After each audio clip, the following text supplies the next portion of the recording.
Good afternoon, everyone. My name is Mark Andryczyk. I administer the Ukrainian Studies Program here at the Harriman Institute, Columbia University. Thank you very much for joining us for today's event.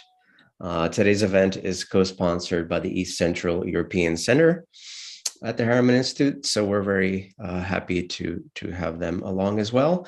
And we have a wonderful event today. We have a book presentation and reading by author Anna Frajlich and translator Vasyl Makhno of the book Imię Ojca, Imię Ojca, or The Name of the Father. The book is a collection of Anna Frajlich's Polish language poems compiled and translated into Ukrainian by poet Vasyl Makhno. And today we'll feature readings both in the original Polish, and Vasyl will read his Ukrainian translations, and then we'll have a chance to ask questions and also hear about the book, how it came to be, and its importance for both cultures. But before we start, just a couple of technical or programming notes of other Ukrainian Studies Program events that are coming, that are just around the corner. February 23rd at 6:30 p.m., the Columbia Ukrainian Film Club of Columbia will be screening a film by Valentin Vasyanovich called Crepuscule, and this is a in-person event, but registration is required and is open to Columbia cardholders only. There's more information about that on our website, but that's February 23rd at 6:30. And then another special event on March 9th at noon. We have a virtual event, online event. And as many of you know, March 9th, we celebrate the birthday of the great Ukrainian poet Taras Shevchenko. And we have a wonderful event at noon entitled, Do We Need Another Book on Taras Shevchenko, to be delivered by none other than Volodymyr Dibrova from Harvard University, and it's co-sponsored by Harvard Ukrainian Research Institute. And Volodymyr is a wonderful writer himself and translator, so we're very much look forward to spending Shevchenko's birthday in discussion about Shevchenko. So please join us on March 9th at noon. So again, today's event, we're presenting a wonderful book that recently came out called Imię Ojca, Imię Ojca, or The Name of the Father. It's bilingual. And first, we'll hear from the two presenters, which I will introduce to you. They'll set up the book, and then they'll read selections from it. Our two speakers are Anna Frajlich, who has lived in New York since 1970 after emigrating from Poland with her husband and son in 1969 with a Jewish exodus. She is a senior lecturer emerita at the Department of Slavic Languages and at the Harriman Institute, associate faculty member at Columbia University, where she has taught Polish language and literature for over 3 decades. She is a member of the Polish Writers Association, Polish PEN, and PEN America, a member of the board of the Polish Institute of Arts and Sciences, and a member of the Kościuszko Foundation and the American Association of Slavic and East European Languages. Frajlich is the author of 18 books of poetry, 5 of which have been translated into English, French, Italian, Spanish, and Ukrainian. The recipient of many awards, she most recently received the 2021 Suzanne Lotarski Distinguished Achievement Award from the Polish Institute of Arts and Sciences of America for her many contributions to Polish culture in poetry, prose, and literary studies. And her book, The Ghost of Shakespeare Collected Essays, was awarded the Oskar Halecki Prize by the Polish American Historical Association. So maybe Anna, you introduce, and then I'll introduce Vasyl before he speaks. Okay. So allow me to express my gratitude to Mark Andryczyk and the Ukrainian Studies Program at the Harriman Institute for organizing this promotion. And I'm truly indebted, and I truly mean it. It's not just. I'm grateful to my friend Vasyl Makhno for his translation and creation of this book, and our cooperation on some other projects from time to time. The expressions of appreciation to the publishing house, Krok, and the Polish Foundation Institute Literatury for supporting my poetry in Ukrainian. The cover comes from the original painting by Tadeusz Błoński, and it was created to one of my poems, Wielkanoc w Nowym Jorku, that we will read here.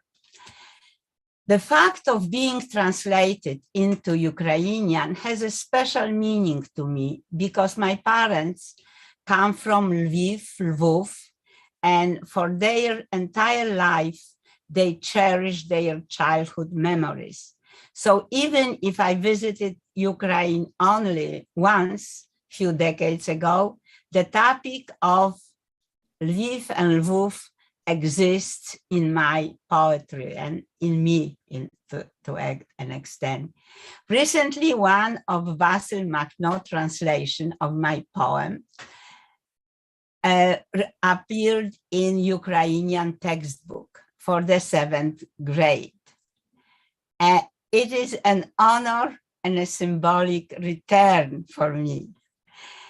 In several of the poems we will read today, I will return to this topic. It is interesting that only when I experience my own exilic pains, I suddenly comprehended my parents' loss. As a student of Polish literature, I learned about Ukrainian school in Polish Romantic literature. I just want us to mention this. The term was first used in 1837 by the Polish writer Aleksander Tyszyński and came to be used widely to denote a group of Polish writers and poets of the Romantic era who used Ukrainian historical subjects, Ukrainian folklore and folk customs and landscape in their work. Here are the few main names. The group included Antoni Malczewski, Seweryn Goszczyński, Józef Bogdan Zaleski, Juliusz Słowacki, and Wincenty Pol. One of them, I have to mention this, Seweryn Goszczyński, wrote a book entitled Kaniowski Castle. It is the same castle as in Gogol's The Terrible Vengeance. So this is, connection. At Columbia University, I read it with my student who was writing a paper about Ukraine. The tradition of the Ukrainian school were continued in the works of many 20th century Polish writers, such as Stanisław Wincenc, Jerzy Jędrzejewicz, and Józef Łobodowski. The title of the collection, The Name of the Father, belongs to Vasyl Makhno. To me, it was a prose text, but at the moment Vasyl read it first time, years ago, he said, "This is your best poem." And it became one. Now I do place it in the poetry collections. I belong to the World War II generation. I survived because I was born in Kyrgyzstan, and me and my parents spent most of the wartime in Ural. Our entire family remained in Lviv, Lvov, perished. The major trauma of my adult life was my political emigration from Poland. But that also became my major challenge and part of my writing concerns about that experience. So that's all what I have to say at the beginning. Thank you, Anya, for giving us the background information about your own biography and some information about the book and your work with Vasyl. So now I will introduce Vasyl Makhno, who will also give a few introductory remarks before we get to the readings. Vasyl Makhno is a Ukrainian poet, prose writer, essayist, and translator. He is the author of 14 collections of poetry. Makhno's works have been widely translated into many languages. His books have been published in Germany, Israel, Poland, Romania, Serbia, and the US. He translated Zbigniew Herbert's, Janusz Schubert's, Bogdan Zadura's, and Anna Frajlich's poetry from Polish into Ukrainian, and edited an anthology of young Ukrainian poets from the 1990s, which I have in my library. It's a very rare publication. He is the recipient of the Kovalyou Fund Prize 2008, of Serbia's International Povole Morave Prize in Poetry 2013, of the BBC Book of the Year Award in 2015, an International Ukrainian Jewish Literary Prize Encounter in 2020, which we had a presentation on this past fall. Vasyl Makhno currently lives with his family in New York City. So please, Vasyl, a few words about this publication. Thank you, Mark. It's an honor to be here and presentation that's a beautiful book of Anna Frajlich. Today, our presentation is put on display as Russian troops still stay on Ukrainian borders. Although yesterday Russia's military authority stated that some troops are withdrawing from Ukrainian border. However, it's still a dangerous time for Ukrainian nation and its citizens. But nonetheless, to shed some light in the dark time, we will read Anna Frajlich's poetry translated into Ukrainian from my translation. I guess it's a kind of symbolic to support Ukraine against military aggression, since poetry is a representative of symbolism. I also would like to say thank you to the publishing house Krok, that publishing house from my native city, the Ternopil, on the western part of Ukraine, and the Polish Foundation Institute Literatury, located in Krakow, for the support in the published Anna's poetry book translated into Ukrainian. It's her first Ukrainian book. I would like also tell why this book was written. Perhaps it's a link to Anna's biography.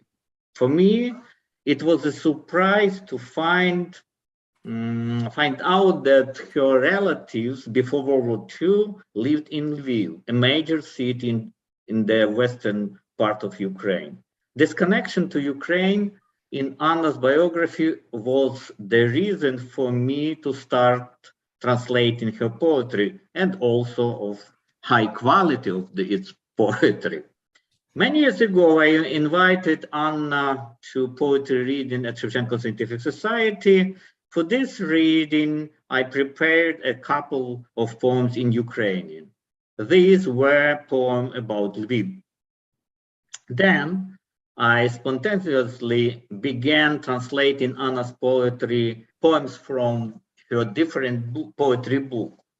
In this volume, the name of the fathers, which we will read, consists of 35 poems.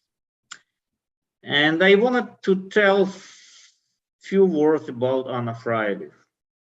When Anna Frajlich approached in the literary scene, Polish poetry was very diversified, where for great poets, Miłosz, Szymborska, Herbert, and Różewicz, poets of new wave, Zagajewski, Krynicki, Kornhauser, or some kind of traditional trend was represented by Rymkiewicz or young Bogdan Zadura.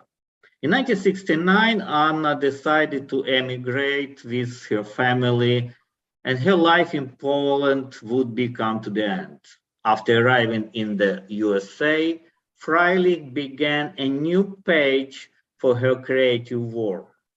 New York was indicated on the map of Polish poetry because Julian Tuwim and Jan Lechon, two prominent Polish poets, of the interwar period lived in the city known as Big Apple.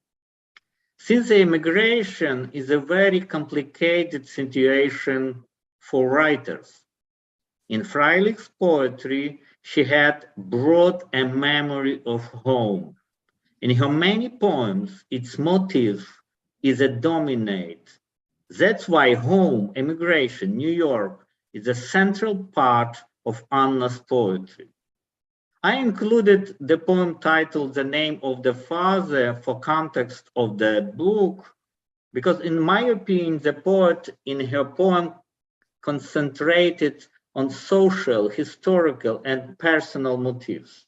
The poem tells about the very specific and unique name of your father. Its name can be found in one of the biblical verses from the book of Ezra. But the poem is not only about family stories. What is it that I want to say?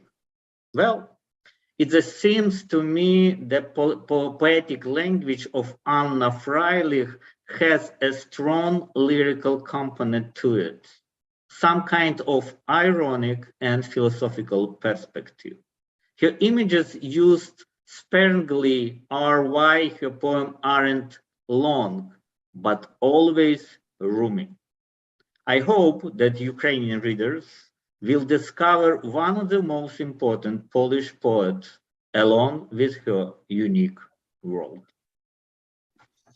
Thank you, Vasyl, for that wonderful words.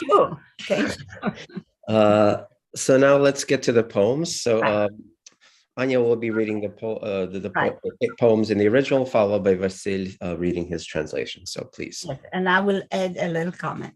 The poem Seder, we start with Seder on page 4.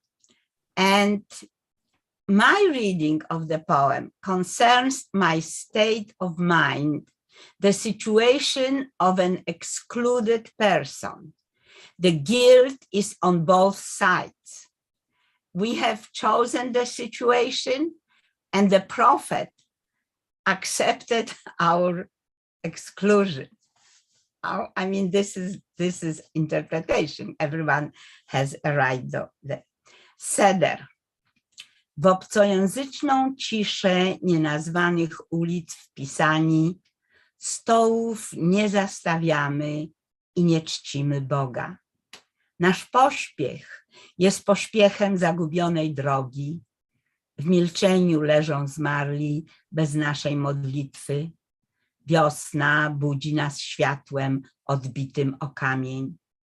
W tę noc kielich stawiamy napełniony winem. Prorok do innych spiesząc nasze drzwi omija. Седер.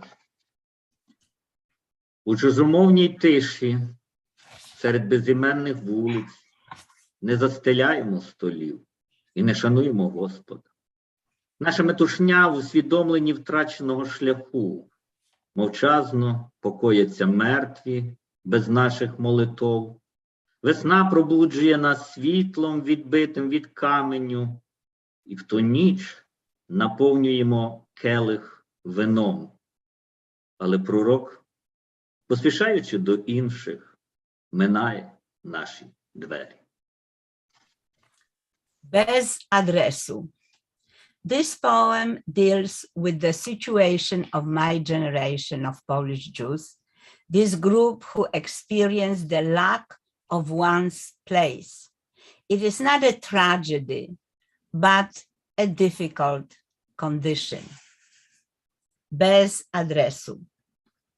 Pisarz powinien mieć adres, rzekł Isaac Bashevis Singer, który swoją ulicę Krochmalną w Warszawie jak atlas przeniósł na barkach przez wszystkie powodzie świata. I ja szukam swojej ulicy, jedynej, niepowtarzalnej, na jawie, we śnie i w rozdarciu pomiędzy jawą i snami. W magicznym kalejdoskopie mienią się różne ulice ich zapach, ich zgiełk mam pod skórą, a nocna barwa ich ciszy zawisa nad parapetem, jak nitki babiego lata. Ale zatarły się nazwy i cyfry z nad bram opadły. Kto wie, co jest moje, co obce i który adres to adres. Без адреси. Письменнику необхідна адреса, казав Ісаак Башвіт-Зінгер, котрий свою Варшавську вулицю, вулицю Крохмальну, переніс як Атлант на плечах через усі світові повені. Я шукаю свою вулицю єдину, неповторну, наяву у сні, у сумнівах, поміж сном і явою, у магічному калейдоскопі. Вулиці переміняються, у підшкірний запах і шум, а нічна барва їхньої тиші зависає над парапетом нитками бабиного літа. А назви стерлися і затерлися, і цифри на брамах повідпадали.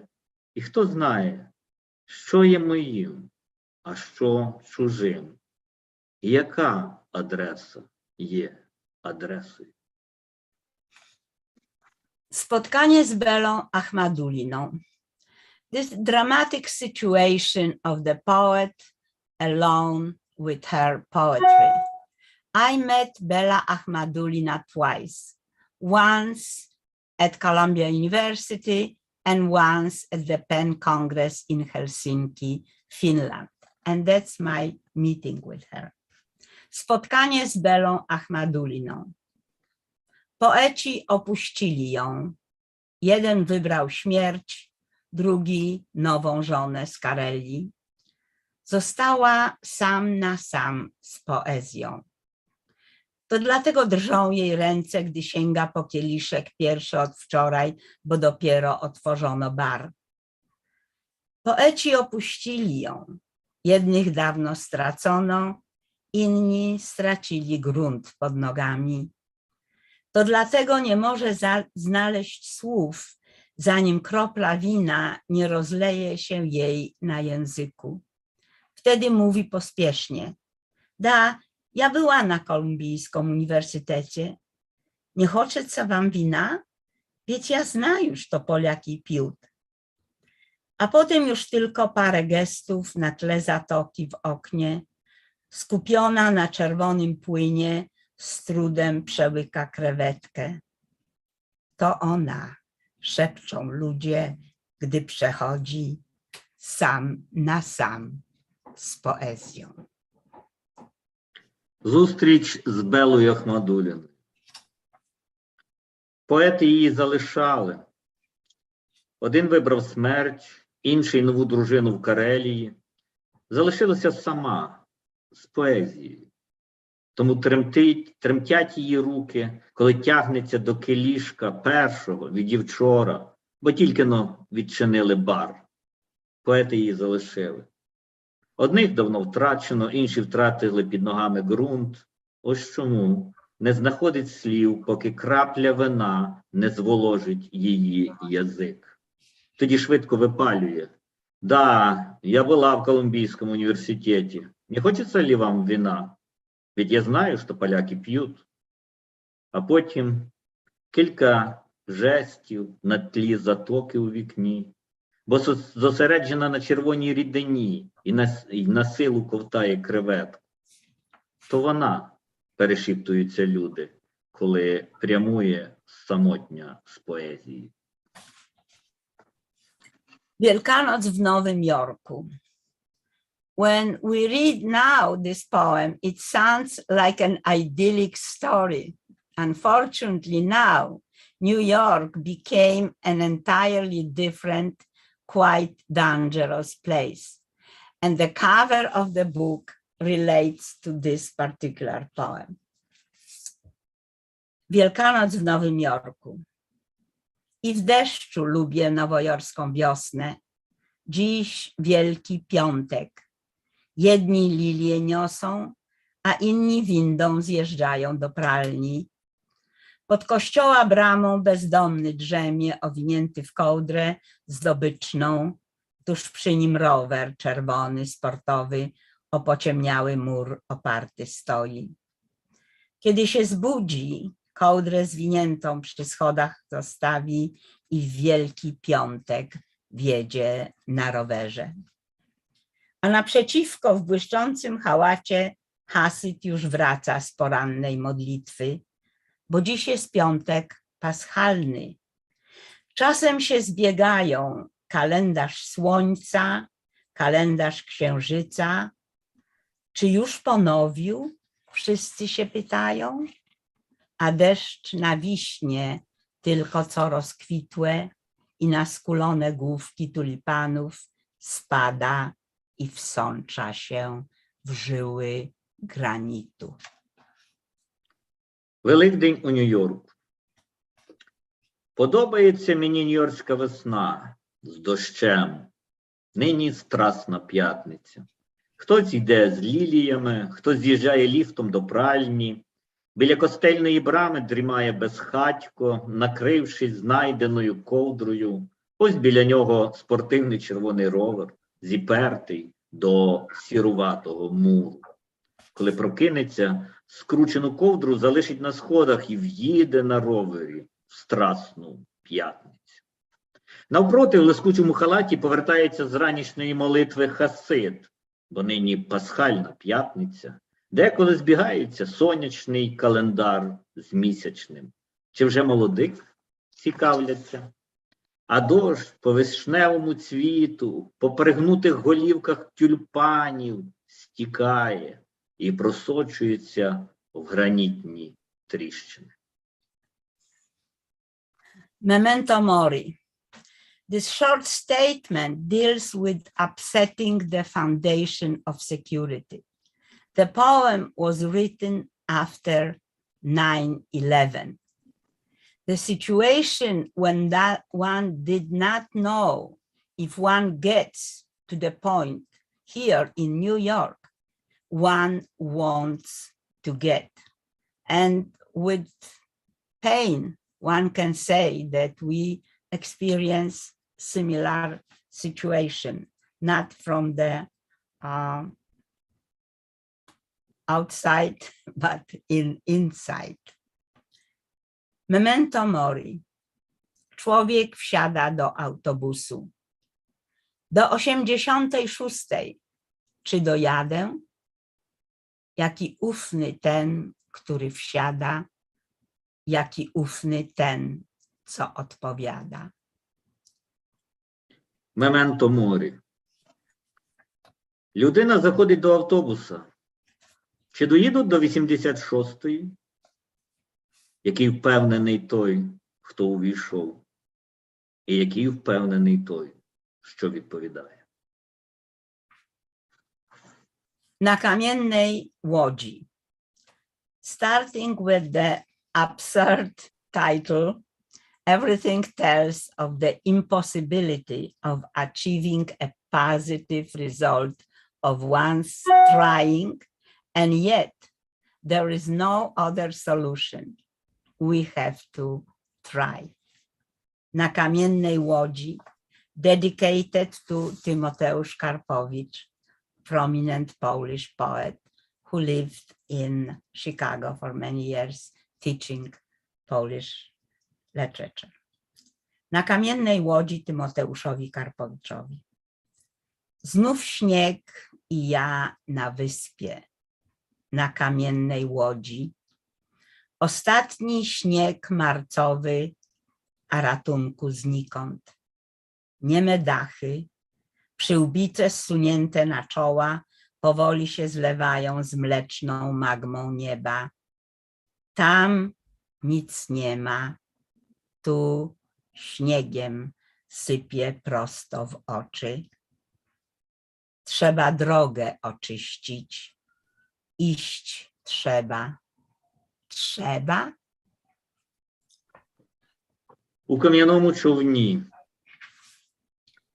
Знову сніг. Я на острові, у кам'яному човні. Останній березневий сніг. а порятунку катма. За боролами сунені на чола зливаються німі дахи з молочною магмою неба. Там нічого нема, а тут просто в очі сипле снігу. І дорогу мусимо прогорнути, і йти треба. Треба? Z pogranicza. This is a poem which deals with many regions on world's map, where people cannot count on feeling at home.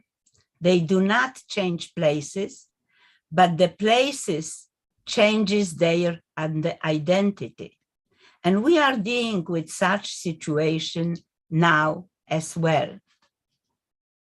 Z pogranicza. To nie oni wędrowali, to granice przenosiły się na zachód i na wschód. Tak jak w walcu, kiedy tańczą wszystkie ściany i desenie na parkiecie układane. Oni figur nie zmieniali, a granice wirowały naokoło jak we śnie. Czemu zimy coraz dłuższe wciąż pytali? Tu rodzili się, a kiedy umierali, za granicę zbiegło tu, nie wiedzieć gdzie. Пограниччя.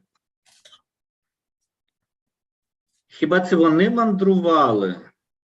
Це кордони пересувалися на захід і на схід, наче у вальсі, кружляють усі стіни й дощечки, укладені паркетом.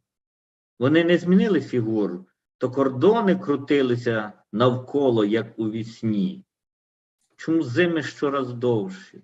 Завжди запитували, тут народилися, а коли помирали, то за кордон утекло тут. І не довідаємося, куди. Podróży. Here is a life in search of stability and security is a life of constant seeking the safe place. Podróży. Urodziłam się także w podróży, gdyż ucieczka jest podróżą doskonałą. Droga wiodła w przeciwnym kierunku, jak najdalej od cywilizacji.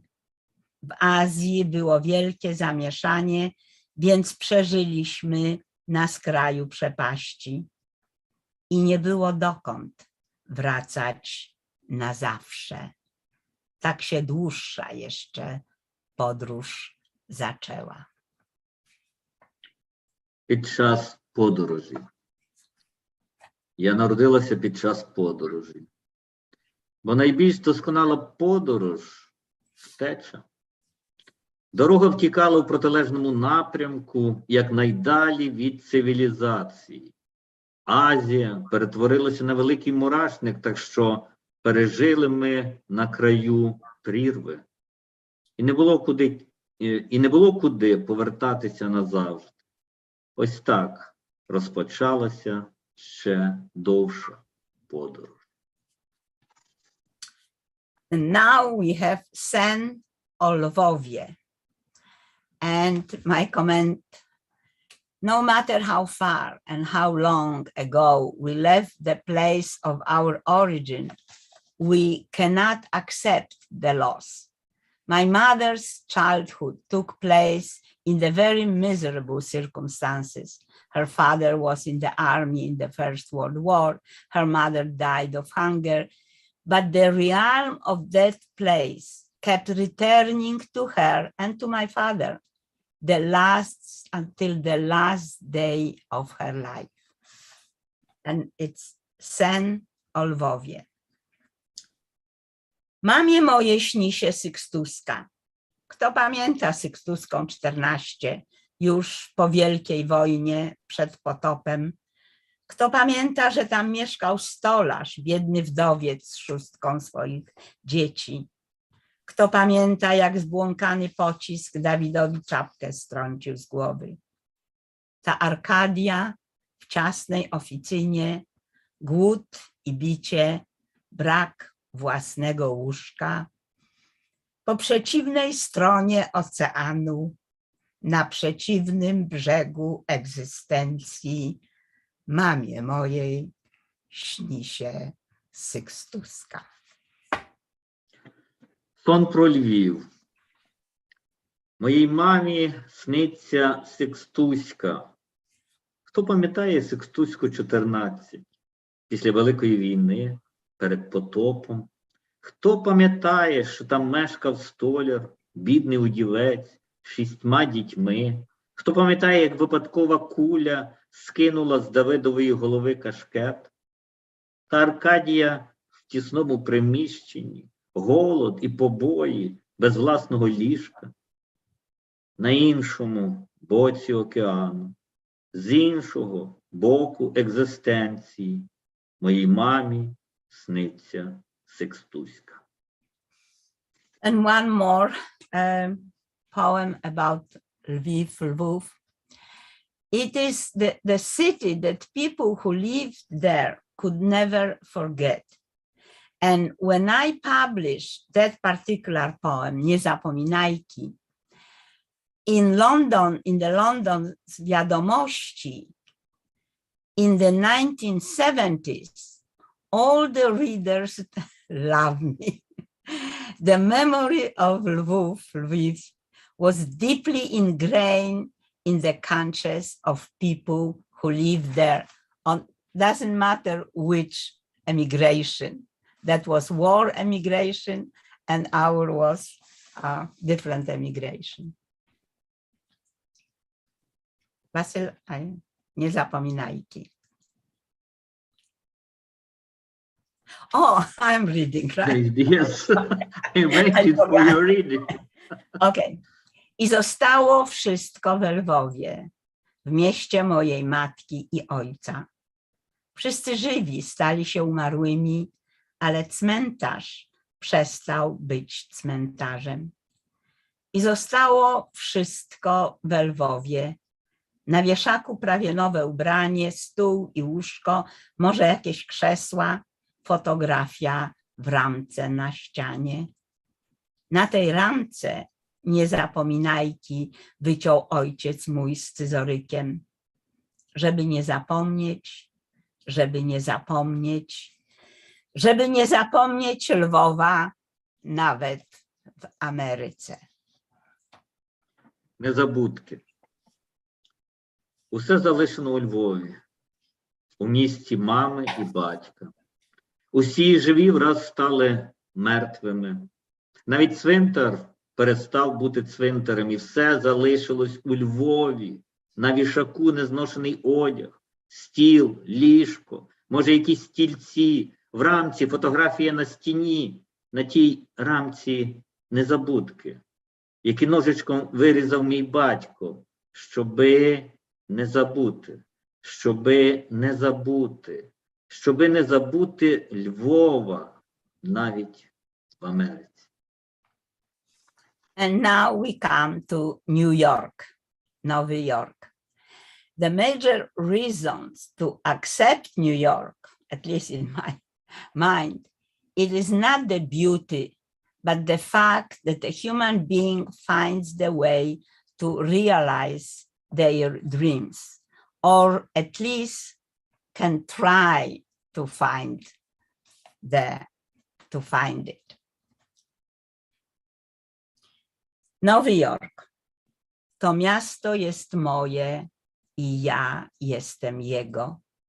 W kryształowym powietrzu płyniemy wzdłuż brzegów.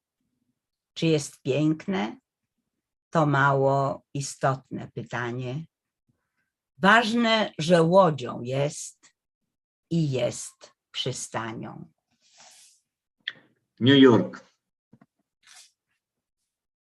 Це моє місто, і я є його. В кришталевому повітрі пливемо вздовж берегів. Чи красиве? Не питайте дурного. Важливо, що воно човен і пристань. And we have the poem I have o piwnicy, jabłkach i poetach. My generation faced the process of rooting, of finding a place one can accept and call it home, and again has to leave that place forever. And this is a poem o piwnicy, jabłkach i poetach. A w naszej piwnicy także jabłka pachniały ogrodem. Ale jak to opisać, skoro tylu poetów pisało o tej piwnicy i o tych jabłek zapachu? Kto wie, czy to tylko jedna taka piwnica pod krajem lat ich dziecinnych, czy każdej zimy tak samo jabłka dla wszystkich pachniały? I czy był skobel i kłódka w tamtych piwnicach, jak w naszej? A w poniemieckich ogrodach, prawie jak w hesperyjskich, rosły złote renety i śmieszne zajęcze główki z jednym policzkiem czerwonym. Trzeba je było ostrożnym ruchem z gałęzi zrywać, troskliwie w koszach układać, w gazetę otulać i wióry. I warto było się trudzić, bo pachną już nie w piwnicach, ale w wierszach poetów, ułożone misternie na srebrnych tacach wersetów. Про пивницю, яблука і поетів. У нашій пивниці яблука пахли садом. Як же це описати, коли стільки поетів понаписувало про ці пивниці і про запах тих яблук? Хто знає, чи ж тільки одна така пивниця під країною їхнього дитинства? І чи кожної зими так само пахли для усіх яблука? Чи були скоба і колодка, як у нашій? А в садах, залишених німцями, майже як в садах Гесперид, росли золоті ренети і смішні заячі голівки з рум'яною щічкою. Треба було їх обережно зірвати з гілки, дбайливо вкладати до кошика, завивати в газету і обкласти стружкою.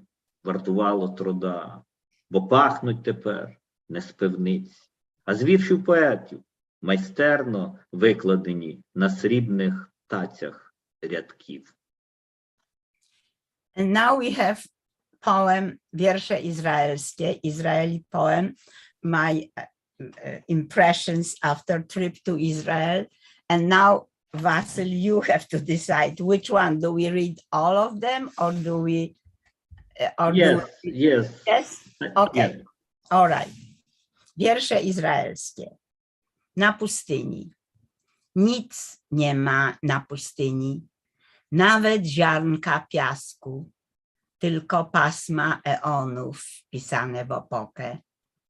Nic nie ma na pustyni, tylko ból proroków, znękany, kulejący, wspina się po skałach. Nic nie ma na pustyni, tylko beduini w korytach rzek wyschniętych pasą czarne kozy. У пустелі.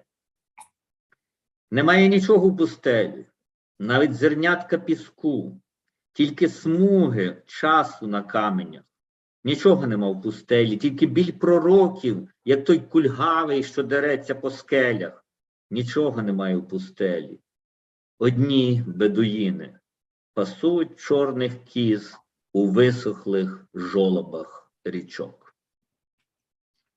Jerozolima. Zawsze złota i biała, krew tutaj przelana na najbielszym kamieniu nie zostawia śladu. Bram 8, którą wiedzie bramą, na ośle czy helikopterze. Kiedy z Oliwnej Góry wstaną, kto pozna ich i kto uwierzy. Єрусалим. Oh, завжди золотий і білий, і пролита кров на вибіленому камінні, і сліду не зоставить. 8 брам. А якою брамою в'їде? На ослі чи вертольоті? Коли мертві з Оливкової гори воскреснуть, але хто упізнає їх і повірить? Натомість уповільнюємо кроки, опущено жалюзі, страйк. Ось тут ножем туристку з Франції, а там біля стіни вічне ридання. Yes, I forgot to read that. Yes, couple. In Polish. Yes. Do you want me to do it? I don't know. Sala dziecięca w Muzeum Męczeństwa Yad Vashem w Jerozolimie. To tak wygląda grób moich kuzynów. To tu, w tej ziemi, której nie widzieli, spoczywa po nich bezimienna pamięć. Tu grób znaleźli, gdziekolwiek zginęli, w Lwowie, w Krakowie, gdzie się rodzili ich ojców ojcowie, gdzie ich zdumienie w dym się rozpłynęło, wsączyło w ziemię, gdzie ich ślad chłopięcy, jak deszcz, rozmyły strugi niepamięci. Tu powrócili swoich imion echem. Дитячий зал в музеї жертв Яд Вашем у Єрусалимі. Так ось яка могила моїх кузинів. Тут, на цій землі, якої не бачили. Безіменна пам'ять спочиває по них. Тут знайшли місце вічного спочинку, загинувши де-інде, у Львові, Кракові, там, де народилися їхніх батьків батьки. Їхнє здивування розплилося димом, просякло в землю, де їхній хлопчачий слід дощем розмили потоки непам'яті, а повернулися сюди відлунням своїх імен. Jeszcze o Jerozolimie. Pod ścianą, nad ścianą, za ścianą, jeden jest płacz, jeden jest strach, jeden jest ból. A tylko nas tak wiele i tyle w łapie starych drzask, tyle zaschniętych w krtani próśb. Ще про Єрусалим. Під стіною, над стіною, за стіною один плач, один страх, один біль. А нас так багато, як старих скалок в долоні, і стільки у горлі засохлих прохань. Do przyjaciela w Hajfie. Śródziemne morze w oknie i co więcej trzeba, czemu północ powraca, Arkadia surowa, czemu tutaj, gdzie każdy pęd puszcza korzenie, ty wciąż jak ziarno, które spadło na kamienie. Приятелеві у Хайфі. У вікні Середземне море, то чого ще потрібно? Чому повертається опівніч сувора Аркадія, в якій кожен пагінець пускає коріння, і ти завжди, як зерно, що впало на камінь? Z piosenką tą. Ubogi, uśpiony szlagier z dawnych lat, szczecińska biała mewa przerzuciła nas w tamten świat, naprowadziła na ślad zapomnianych uliczek i sadów. Kto był niewinny, kto w niewinność wierzył, kto niewinność udawał. Biała mewo, ty jedna zostałaś niewinna, nieskalaną czystością kiczu. Biała mewo, leć z piosenką tą, hen daleko na ojczysty ląd, śpiewaliśmy w Hajfie oboje. Dokądkolwiek poleciała mewa socrealistycznego szlagieru, my polecieliśmy dalej, dalej z piosenką tą. З тією пісенькою. Давній заколисливий шлягер, щечинська біла мева повернула нас у той світ, вказала на слід забутих садів та вуличок. Хто ж невинний і хто повірив у невинність, хто вдавав невинного? Мево біла, ти одна залишилася невинною, бездоганно чистим кічем. Biała melo, leć z piosenką tą, hen далеко на ojczysty ląd. Ми обоє співали у Хайфі. Куди ж полетіла мела соцреалістичного шлягеру? Ми ж полетіли далі з тією пісенькою. And now Cezarea. Czy to możliwe, że w miejscu tym samym, gdzie siusiał Herod, Żydzi i Rzymianie, gdzie się krzyżowcy dzielnie odlewali, sułtan turecki i konie sułtana, my, obejrzawszy szczątki starych murów, także siusiamy. Кесарія. Невже у тому самому місці, в якому пісяли Ірод, євреї і римляни, де стяли хрестоносці, турецький султан і султанські коні, ми, роздивившись залишки старих мурів, так само пісяємо? And now we're coming almost to the end. Imię Ojca is about the identity. Identity is our only property that we should not abandon. And even if we lose everything, this will allow us to walk straight. That's my comment. Imię Ojca. Mój błogosławionej pamięci zmarły ubiegłego lata ojciec miał bardzo rzadko spotykane biblijne imię Psachie. Tak rzadko spotykane, że nawet dzisiaj nie jeden z mniej otrzaskanych rabinów skłonny jest przekonywać nas, że takie imię w ogóle nie istnieje. Oczywiście takie imię ojca to nie był atut w szkole, gdzie przynajmniej kilka razy do roku przy różnych formalnych okazjach trzeba było wstać i przy całej klasie odpowiedzieć Frajlich, a imię ojca Psachie. Jak? Psachie. Żaden ojciec żadnego dziecka w klasie nie miał bardziej oryginalnego imienia. Ale w tak młodym wieku oryginalność ma najmniejszą lokatę na giełdzie. Imiona innych ojców, nawet żydowskich, miały jakieś swojskie brzmienie. Karol, Jakub, Michał, w najgorszym wypadku Izydor, jeżeli ktoś nie chciał zanadto oddalać się od przedwojennego Izaka. Na co ci takie imię? Mówiła ciotka do ojca. Zmień sobie na Paweł Wesołowski.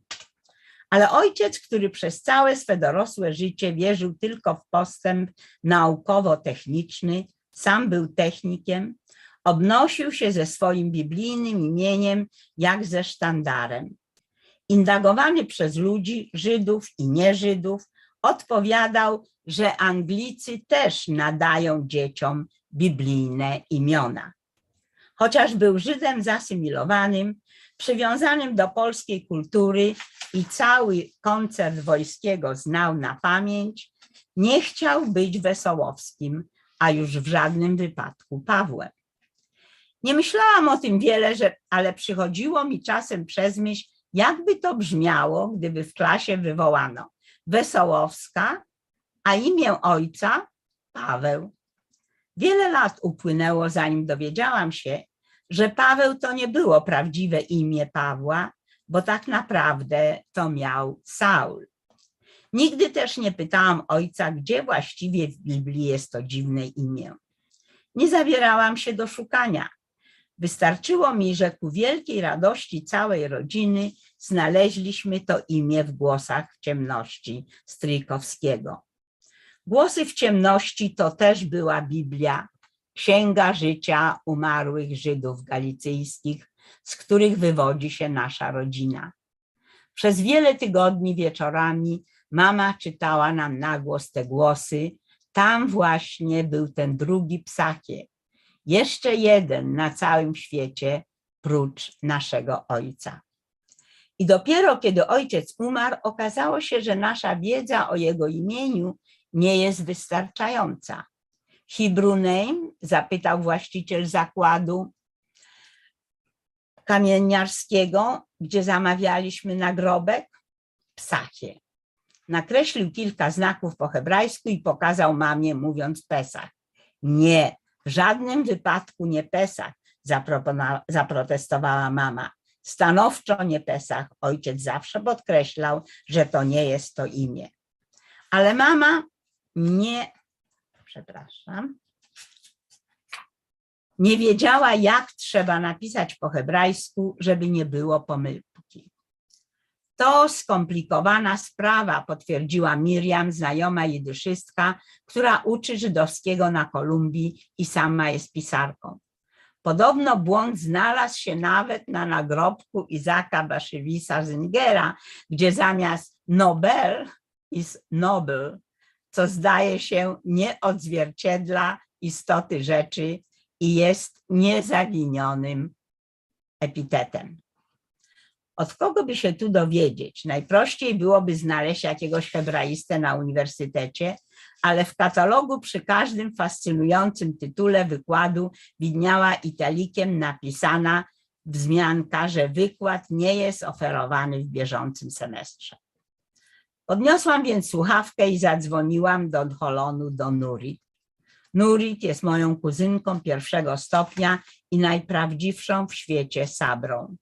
Do dziś dnia nie przyznaje się nikomu, że jej rodzice w przypływie szaleństwa uwierzyli w latach 50., że w Polsce będzie im lepiej i z Izraela przyjechali całą rodziną do nas, do Szczecina. Wyjechali po paru latach, jak tylko otwarto granice, ale dzięki temu mamy wspólny język, no i jesteśmy rodziną. Nuki, dowiedz się, jak trzeba napisać imię mego ojca po hebrajsku. Nie muszę się dowiadywać, powiedziała. Ja wiem, nieraz z nim o tym rozmawiałam. To było oryginalnie Ptachija, ale widzisz, to ty zamieniono na S. Tak, potwierdziła mama, kiedy powtórzyłam jej rozmowę. Petach to po hebrajsku otworzyć i to imię oznacza otwarcie do Boga. Po kilku dniach nadszedł od Nurit list z wykaligrafowanym napisem, a z boku mała notatka, że to z księgi Ezdrasza. Księga Ezdrasza jest krótka, znalazłam to w mig, najpierw po angielsku, a potem po polsku. Ezra 10:23. Also of the Levites, Jozabad and Shimei and Kelaiah, the same as Kelita, Petachijach, Judach and Eliezer. A z Lewitów Jozabad i Symej i Kelajasz, ten jest Kelita, Petachijasz, Judas i Eliezer. No więc, kiedy wywołają mnie znów, będę miała do wyboru Frajlich, a imię ojca, Ptachija, Petachijach, po polsku Petachyjasz, czyli po prostu Psakie. Ім'я батька. У мого благословенної пам'яті померлого минулого літа батька було рідкісне біблійне ім'я – Псахе. Таке рідкісне, що навіть дотепер не один із досвідчених рабинів переконує нас, що такого імені взагалі не існує. Звичайно, що таке ім'я батька не було прийнятне для школи, де принаймні кілька разів на рік при різних формальних обставинах треба було встати і на цілий клас відповісти Фрайліх, а ім'я батька Псахе. Як?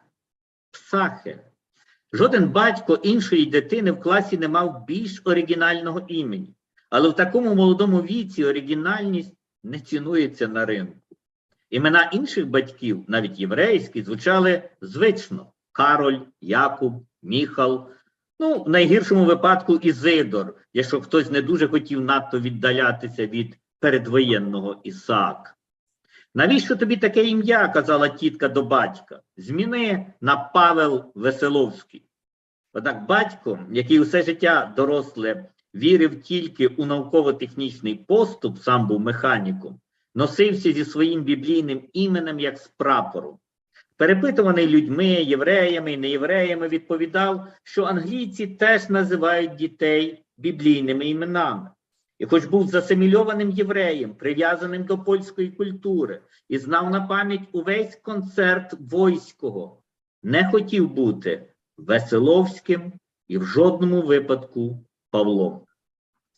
Не надто мене це переймало, але ж часом спадало на думку, як би це звучало, коли б у класі запитали: Веселовська, а ім'я батька Павло.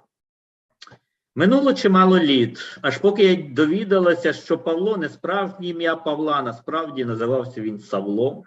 Ніколи також не питала батька, де, власне, у Біблії зустрічається те дивне ім'я, і не намагалася шукати. Вистачало мені на превелику радість цілої родини, що відшукали те ім'я в голосах у темноті Стрийковського.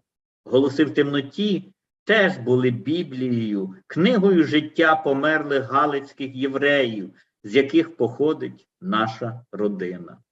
Тижнями увечері мама читала нам уголос ті голоси. Там, зокрема, був той другий, Псахи, ще один на цілому світі, окрім нашого батька. І тільки по смерті батька з'ясувалося, що наше знання про його ім'я недостатньо. «Hebrew name?» – запитав власник робітні, у якого замовляли надгробок. «Псахе». Накреслив кілька знаків гебрейської і показав мамі, кажучи: «Песах?» «Ні-ні, в жодному випадку не Песах», – запротестувала мама. «Зовсім не Песах. Батько завжди підкреслював, що це не одне й те саме ім'я». Але мама не знала, як треба написати гебрейською, щоб уникнути помилки. «То складна справа», – сказала Міріам, гебраїстка, викладачка євриту в Колумбійському університеті і письменниця. Подібна помилка трапилась на надгробку Іцаака Башевіца Зінгера, де замість Нобел написано Нобл, що, видається, не відповідає суті і стало випадковим епітетом. Від кого б довідатись? Найпростіше було б знайти якогось гебраїста в університеті, але у каталозі біля кожної знайденої назви курсу напис прописом, що курс цього семестру не читатиметься.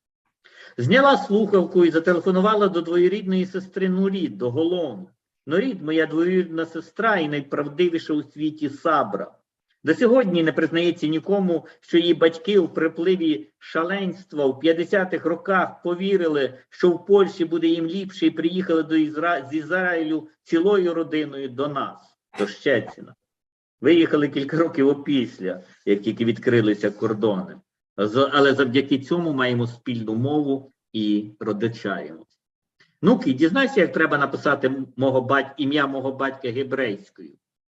Не мушу довідуватись, відповіла. Я знаю, не раз про те з ним говорили. Оригінально було Птахія, але на їдиш «те» замінено на «с». Так, підтвердила мама, коли переказали їй розмову. Петах гебрайською відчинити, що означає відкритість до Бога. Кілька днів пізніше прийшов лист від Нурід із каліграфічним написом, а збоку невеличкий допис, що це з книги Езри, а книга Езри невеличка, знайшла це вмить, спочатку англійською, а згодом польською. А з левітів Йозабад, Шімей, Келіях, тобто Келіта, Петахіях, Юда і Елізер. І ось, коли викличуть мене знову, то буду мати вибір. Фрайліх, а ім'я батька Птахія, Петахіях, польською Петахіяш, чи просто Псахія. Thank you. Thank you. Thank you very much, Thank you. Anya, for writing these wonderful poems and presenting them, and to Vasyl for translating them into Ukrainian so that they can have a wider audience. We are pretty much out of time, but I did want to get one question in to the two of you because of this important work that you do.